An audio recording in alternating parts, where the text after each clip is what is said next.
থেকে তারাও হচ্ছে আরেকজনকে হাতে হাতে গ্রেপ্তার করতে সম্ভব হয়, মোবারক হোসেন এবং হচ্ছে রবি রায়কে, এবং তাদের সঙ্গে থাকা একটা মোটরসাইকেলও আটক করা হয়।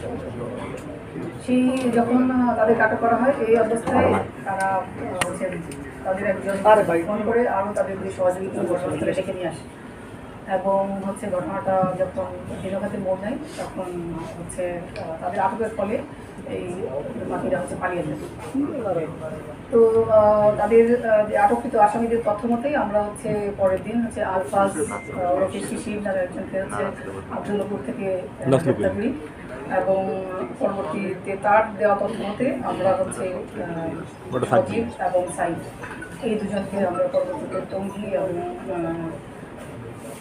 টঙ্গীর মাজার বস্তি এলাকা থেকে হচ্ছে তাদেরকে আমরা গ্রেপ্তার করি।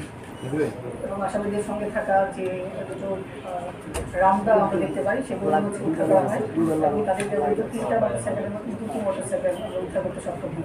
ডিসি হিসেবে আমি যেটা মনে করছি সেটা হচ্ছে এটা তদারকি বা যে রকম নয়, সেটা হচ্ছে যে এখানে আমরা বলেছি যে এখানকার যে 5 জন যে সাসপেক্ট তার মধ্যে একজনকে কিন্তু আমরা টঙ্গীর মাজার বস্তি থেকে হচ্ছে আটক করেছি। তো এই ধরনের উঠতি বয়সীরা হচ্ছে যারা মূলত হচ্ছে মাদকাসক্ত এবং ডেজার্টেড। আগেও আমি একদিন আপনাদেরকে বলেছি যে এই যে ছিনতাই গ্রুপগুলি যে আমরা ধরেছি, আমরা দেখেছি যে তাদের যে অ্যানালাইসিস করি তারা মূলত হচ্ছে পরিত্যক্ত অবস্থায় বড় হয়েছে, তারা স্ট্রিট চিলড্রেন হিসেবে বড় হয়েছে, এবং পরবর্তীকালে মাদকাসক্ত এবং অন্যান্য অপরাধে তারা জড়িত হয়েছে। তাদেরকে আমরা যতই হচ্ছে অ্যারেস্ট করি তারা কিন্তু জামিনে বের হয়ে আসে, এবং এবং এবং তাদের বিচার কার্যটা অত্যন্ত কঠিন হয়ে পড়ে, কারণ তাদের কোনো স্থায়ী ঠিকানা নেই, তারা হচ্ছে মূলত ভাষণ। তো এই অবস্থায় তারা আবার ফিরে এসে তারা এই ধরনের হচ্ছে অপরাধে জড়িয়ে পড়ছে।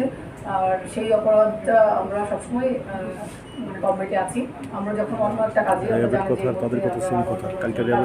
করি তখন হয়তো তাদের দৌরাত্ম কিছুটা বেড়ে যায়, বা তারা যখন বের হয়ে আসে আদালত থেকে তখনও হচ্ছে এটার প্রবণতা বেড়ে যায়। কিন্তু আমাদের প্রতিদিনেই, আপনি মোটরসাইকেল প্যাট্রোলের কথা বলেছেন, আমাদের উত্তরা বিভাগের 6টি ডিউটি স্টেশনে থানাতেই কিন্তু প্রচুর অন্যান্য পেট্রোলের সঙ্গে সঙ্গে মোটরসাইকেল প্যাট্রোল রয়েছে, ফুড প্যাট্রোলও রয়েছে। এবং আমরা রিসেন্টলি হচ্ছে আমরা দেখেছি আবদুল্লাপুর যে পাসপোর্টগুলি রয়েছে সেখানে যে রাতের বেলায় যে বাস চলাচল করে সেই কাউন্টারগুলির সঙ্গেও আমরা কথা বলছি, তাদের সঙ্গে যোগাযোগ করছি যে তাদের দিক থেকেও যেন আমরা দ্রুততম সময়ে তথ্য পাই। কারণ এখানে যারা আসা যাওয়া করেন ভিকটিম হন তারা মূলত হচ্ছে চলাচলকারী হচ্ছে যাত্রী, তারা হচ্ছে ইন্টার ডিস্ট্রিক্ট যে তারা যাতায়াত করেন, তারা হচ্ছে মামলা দিতে হচ্ছে তারা হচ্ছে রাজি হন না। বুঝতেই পারছেন যে কনটেক্সটে তারা আসে সেই কনটেক্সটে তারা এটাতে রাজি হন না। সেক্ষেত্রে আমাদের একটা বড় বাধা হয়ে দাঁড়ায় হচ্ছে মামলা। সেক্ষেত্রে আমাদের আরও একটা বাধার কথা বলেছি, তাদের যেহেতু স্থায়ী ঠিকানা নেই, তো এটার জন্য আসলে দীর্ঘমেয়াদী পরিকল্পনা দরকার। আমি ব্যক্তিগতভাবে মনে করি সমাজ কল্যাণ যে মন্ত্রণালয় এবং শিশুদের জন্য যে যারা আছেন তারা সবাই মিলেই হয়তো গ্র্যাজুয়ালি এই অবস্থা থেকে উত্তরণ করা সম্ভব। কিন্তু বড় ধরনের অভিযানও চালানো হয়েছিল একটা বস্তিতে, সেখান থেকে আমরা অনেক অনেক অপরাধীকে ধরতে সক্ষম হয়। তো এগুলো চলমান আছে। আসলে কম্বাইন্ড একটা ইফোর্ট দেওয়ার জন্য সবারই একটু সময় দিতে হয়।